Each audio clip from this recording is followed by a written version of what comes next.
कोहिनूर के प्रारंभिक इतिहास के बारे में कोई भी पुख्ता जानकारी सही तरीके से नहीं मिलती, लेकिन ये साफ है कि यह दक्षिण भारत की प्रसिद्ध गोलकुंडा की कोनूर खदान से निकला था।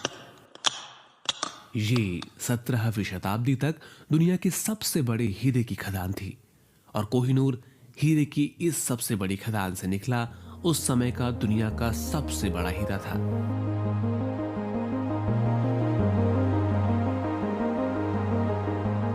जिसका अनुमानित वजन लगभग 793 कैरेट था, जो आज सिर्फ 105.6 कैरेट रह गया है।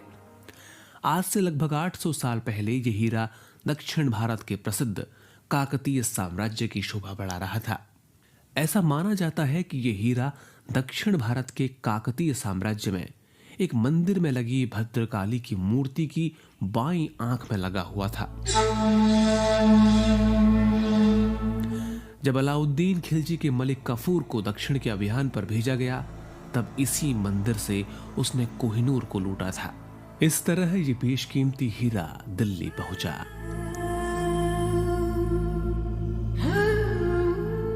खिलजी वंश के बाद तुगलक, फिर सैयद और फिर लोदी सल्तनत ने दिल्ली पर राज किया।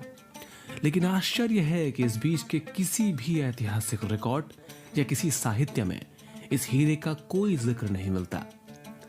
पानीपत के पहले युद्ध में बाबर से हारने के बाद इब्राहिम लोदी का राज्य और आगरे के तोशखाने में रखा बेशकीमती कोहिनूर हीरा मुगलों के हाथों में चला गया। बाबरनामा में पहली बार इस हीरे की आधिकारिक पुष्टि हुई। बाबरनामा में बाबर कहता है कि किस तरह उसके प्यारे बेटे हुमायूं ने उसे यह अभूतपूर्व हीरा भेंट किया था।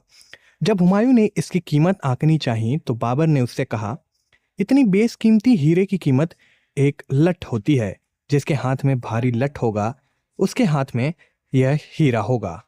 मुगल बादशाह शाहजहां ने दीवाने खास के लिए एक बेशकीमती सिंहासन का निर्माण करवाया, जिसका नाम था तख्ते ताऊस यानी मयूर सिंहासन।